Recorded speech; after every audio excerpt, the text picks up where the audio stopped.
What's going on, guys? Cole here. We got another quick video for you today. Before we jump in, as always, I want to highlight one of our community members in the Discord. If you're not there, come check it out. And it's going to be kind of ironic for this video because there's an awesome drummer in the Discord that does a bunch of sick metal covers. His name is Alex, and he's got a sweet channel that deserves more recognition. So go check out Alex's covers. In the description below, there's a link to one of his videos, and dude is amazing and deserves more love and support. So let's go give him a follow, and let's get to it. So before we dive into when not to do drum covers, I wanna talk about when you should do drum covers. And I think the biggest thing that you would want to do a cover for is when you're just like really looking to improve your drumming skills, because learning songs is a great way to set goals and become a better drummer. You really have to perform that best take for the camera, and that's a really good motivator.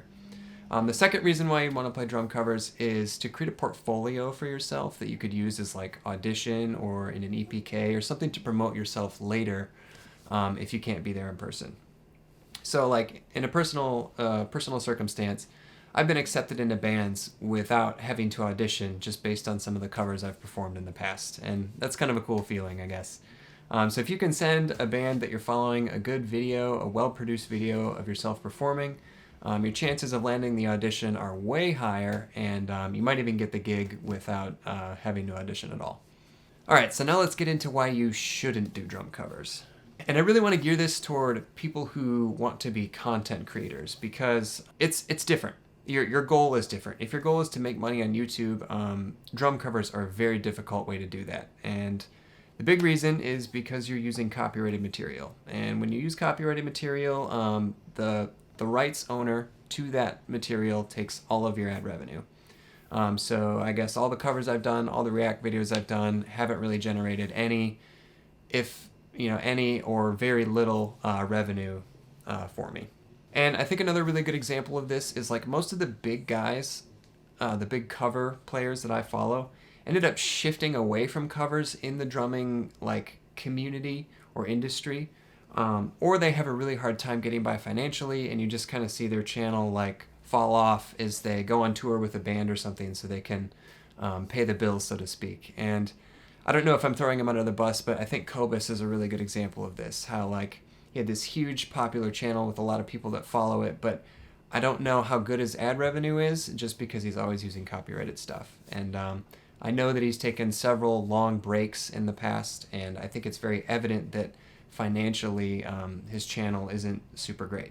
Another thing that kind of sucks about using copyrighted material is that a lot of songs are just blocked or restricted, and that's out of your control. So you could put all this time into making an awesome cover, and then you go to upload it, and if you didn't check it beforehand, you might not even be able to post it. So another huge drawback. The second reason why you don't want to do drum covers on YouTube is because it is a very, very oversaturated market.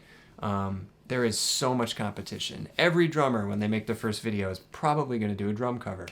And then you're competing with the top 1%. So guys like Luke Holland, Matt McGuire, like Cooper Drummer, all those guys that have massive followings already. And the people that still watch drum covers are going to go watch them more likely instead of watching someone new. All right, the third reason you should stay away from drum covers is it's not a new idea. It's something that every drummer can do if they have a camera. And original thought, ideas, and personality will get you further in the long run if you want to be a content creator. I would say this is kind of similar to like making a product that already exists and trying to sell it without changing anything. Why would I buy your product on Amazon that has 0 reviews when I could buy the same thing that has 1,000, you know? All right, the fourth reason you shouldn't do drum covers is they require a lot of knowledge to make.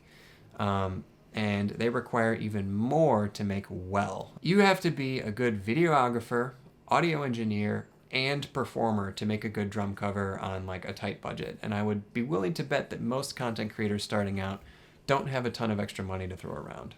So it takes a ton of skill to pull off by yourself.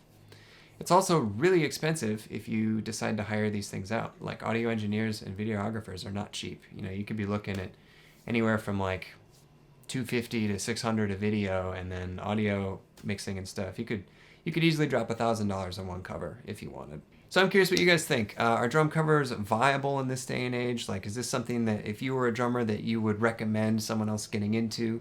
Do you guys follow any new drummers that are doing covers on YouTube, or are you largely still subscribing to these legacy guys that have been doing it since 2008? So let me know in the comments, and I'll see you guys next week.